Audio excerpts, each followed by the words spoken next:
Welcome back to Colli Talks, transformative conversations. And it is going to be a great evening with you. Well, for me, it's evening, but it might be morning.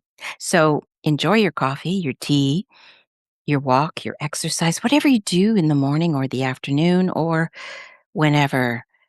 I just want to welcome you back.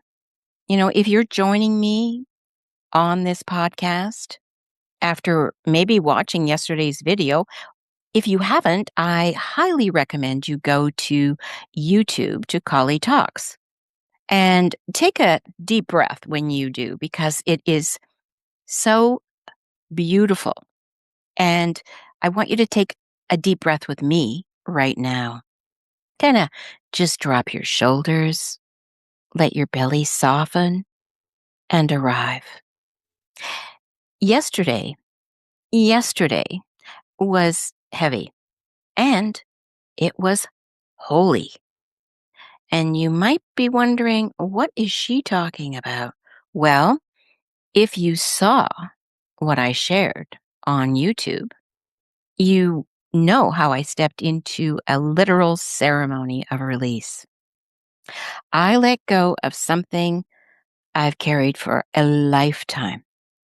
Well, almost, since I was 14. And those were my mother's wedding flowers, the very ones she wore in her hair. The very ones she had flown in from, or not even flown in at that time, but they would have been brought through the post office for her hair. They were beautiful. I even had the little tiny one little bobby pin attached. Holding them and then taking them to the river, the Saskatchewan River, where if you watch the video, you will see. It was an amazing, serendipitous day. It wasn't just about an old object. It was about an entire lineage. It was about the invisible contracts that we sign simply by being born into a family. This was generational, and it was a generational curse. You see, my mother married my father, and undoubtedly she loved him, but it wasn't reciprocated. So there was a lot of tension between the families because my mother, in the time, she was pregnant with my sister. And so the marriage was a forced marriage because she was Polish Catholic and my father was Irish Protestant. And both families undoubtedly were, you know, over the top with overwhelm with regards to how is this going to work. And through the years, it probably didn't. I came into her life, you know, many years after my brother and sister were born. They were born 9 months apart. And actually, my brother is, 7, 8 years, but I never lived with my biological parents in the first 6 years. So I really didn't get to know my brother and sister. And I really didn't get to know my mother or my father during the first 6 years, the most informative time for a child. And so when I returned to live with my biological parents, I was 6, starting school, trying to figure out, how I went from living a very almost perfect life with my aunt and uncle, who my aunt was my dad's sister and was not able to conceive. So my grandparents on my dad's side convinced my mother to be in the mindset of not being able to take care of me. And so she, you know, unwillingly but begrudgingly, handed me over to my aunt to be raised. And having said that, my aunt, had multiple what they call breakdowns, right? So she was institutionalized. And when I came back to her at 6, she was returned to what was perceived to be complete wellness. Well, that remains to be told in my book that I have written.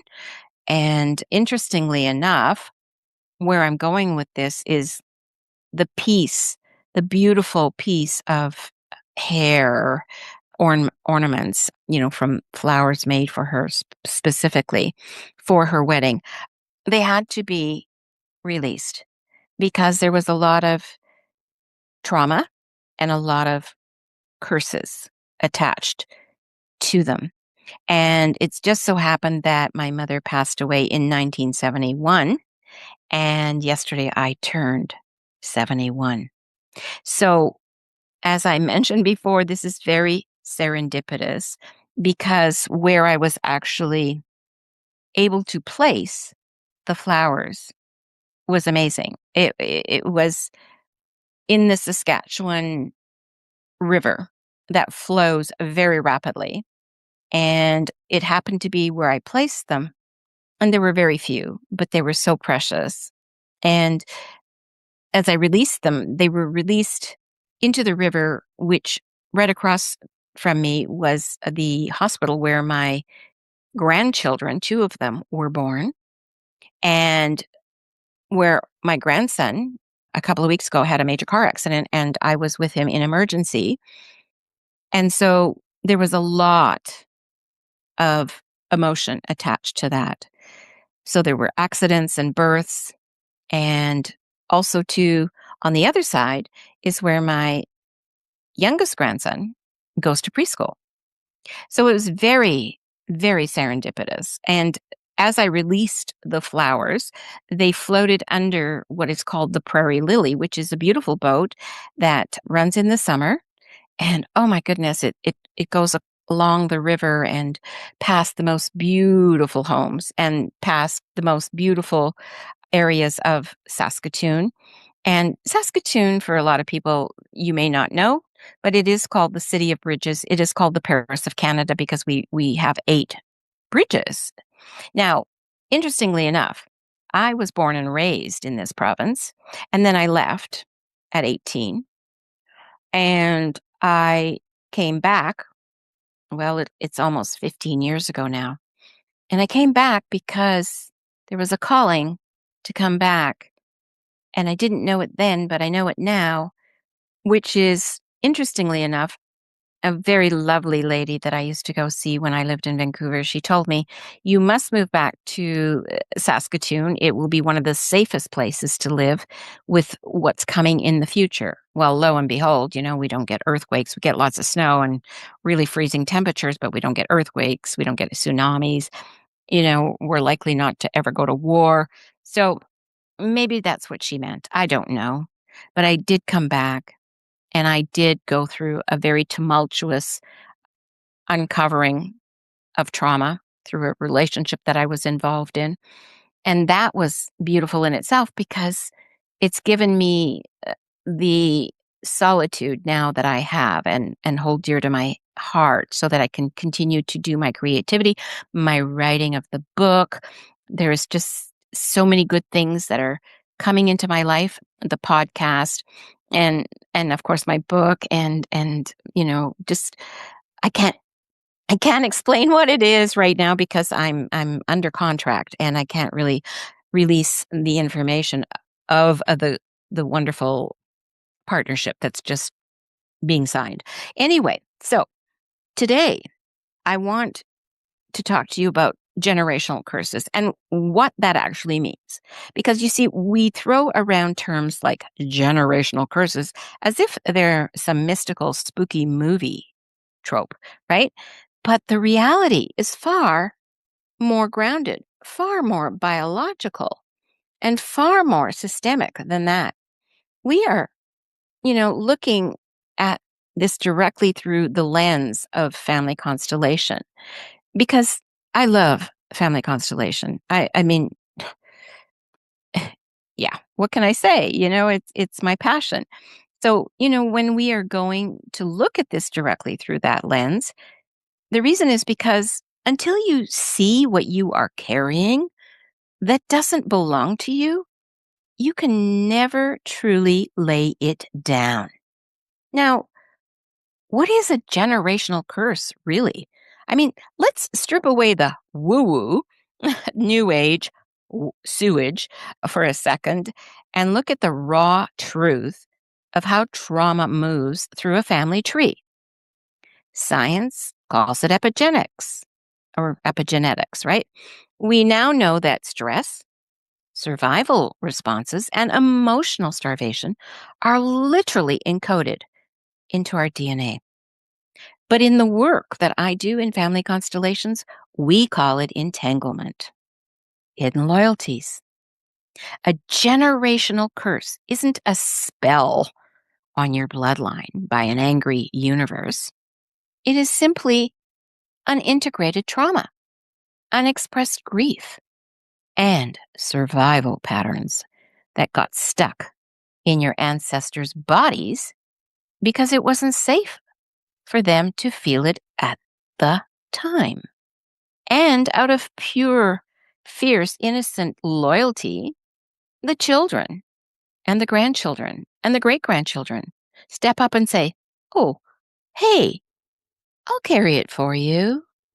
I'll carry it for you. I'll carry it for you." So, without even knowing that we are doing it, we repeat our mother's heartbreak. We carry our father's silent rage.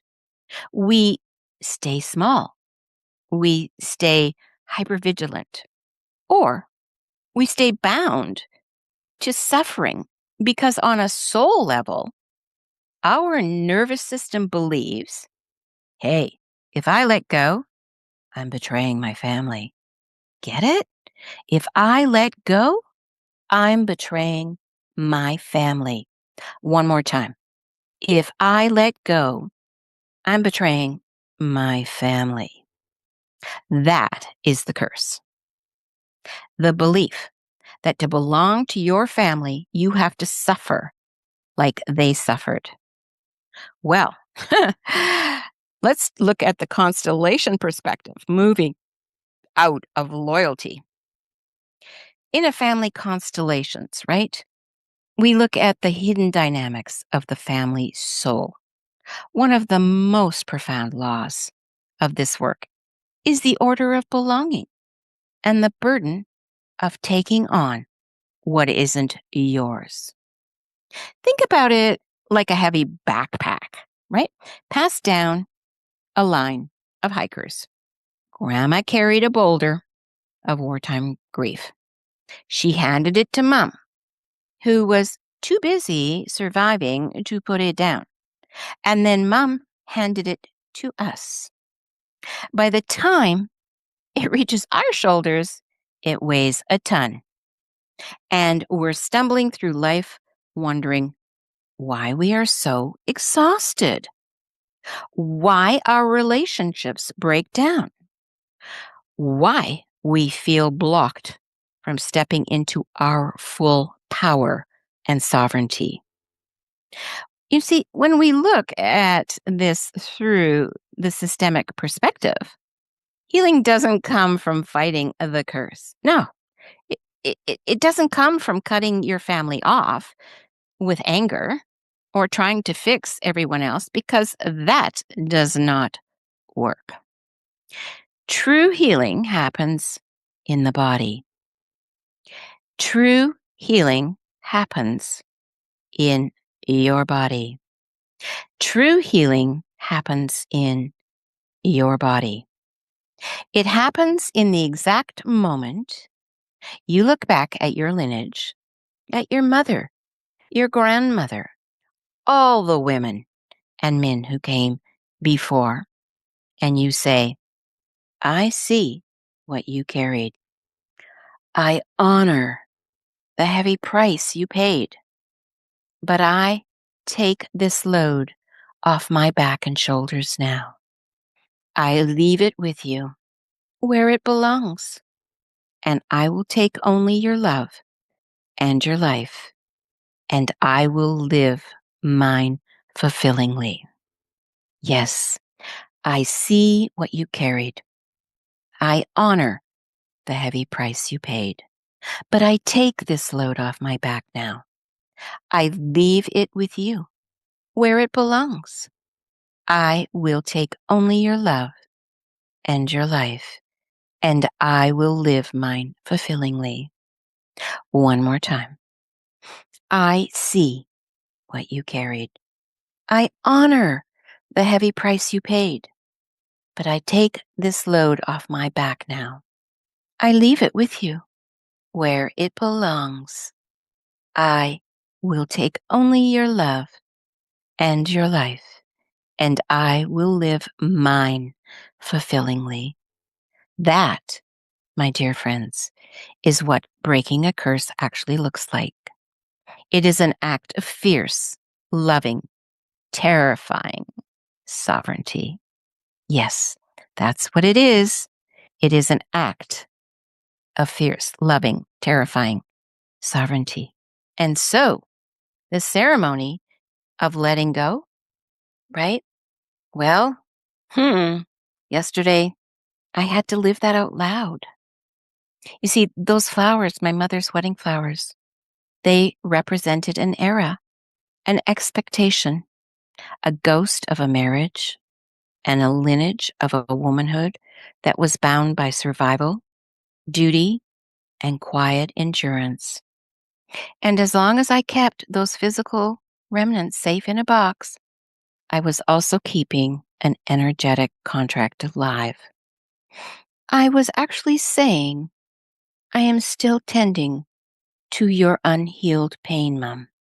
Yes, I was actually saying, I am still tending to your unhealed pain. So standing there yesterday, holding those brittle, fatal, the faded petals, my hands, were shaking. My heart was pounding and my eyes were tearing because letting go of the symbol means you have to face the empty space where the illusion used to be. And that's exactly what it was. It was an illusion.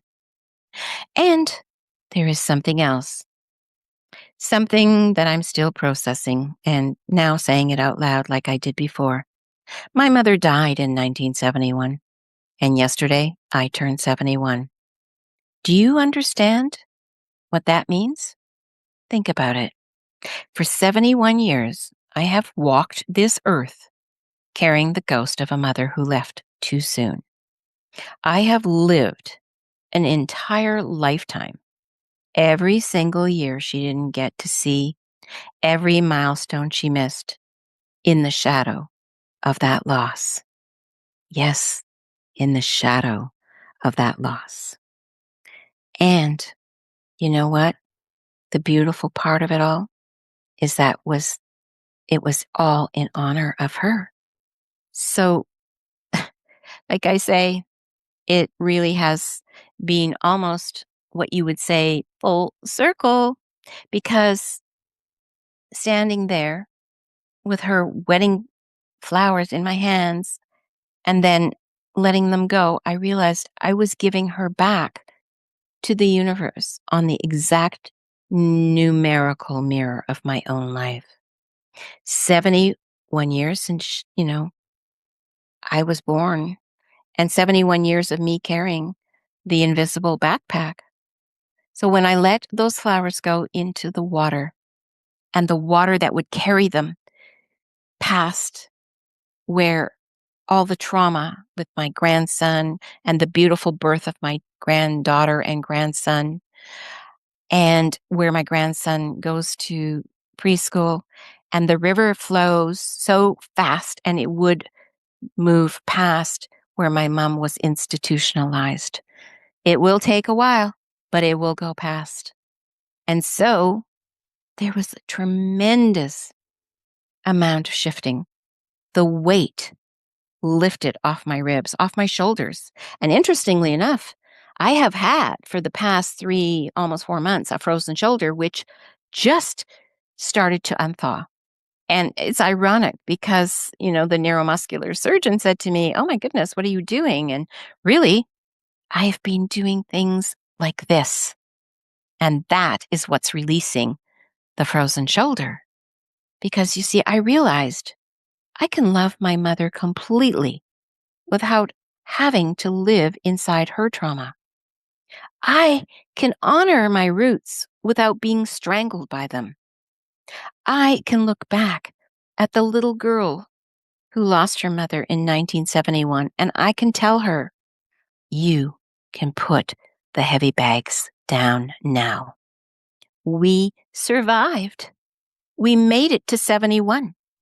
And we are truly, finally, truly, finally, truly, finally free. Yes, free. So if you are listening to this today and feeling a heavy ache in your own body, anywhere in your chest or anywhere, if you know there is a pattern, a fear, grief, or limitation that hasn't, been handed down to you like a family heirloom that you never asked for, I want you to ask yourself this: what am I holding on to out of loyalty to the past? I'll say it again. What am I holding on to out of loyalty to the past? One more time. What am I holding on to out of loyalty to the past? You see, you don't need a massive public ceremony to drop the bag, right? Sometimes it starts with a deep, shuddering exhale. Sometimes it starts with naming the pattern out loud. And sometimes it looks like an old habit, an old expectation, or an old inheritance, and saying, it stops with me. It stops with me. It stops with me. So thank you for walking this path with me yesterday. And as I said before, if you haven't watched the YouTube, go to Colli Talks. You'll be glad you did. It's beautiful. The sound of the rushing river. Please do yourself a big favor and watch that YouTube. And thank you for walking this path with me yesterday, today, and always. You are not alone in this.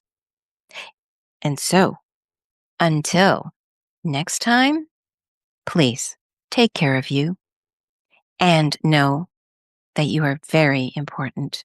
You are very special and you are very loved. So, until next time, take care. Lots of love and soul hugs. Bye bye for now.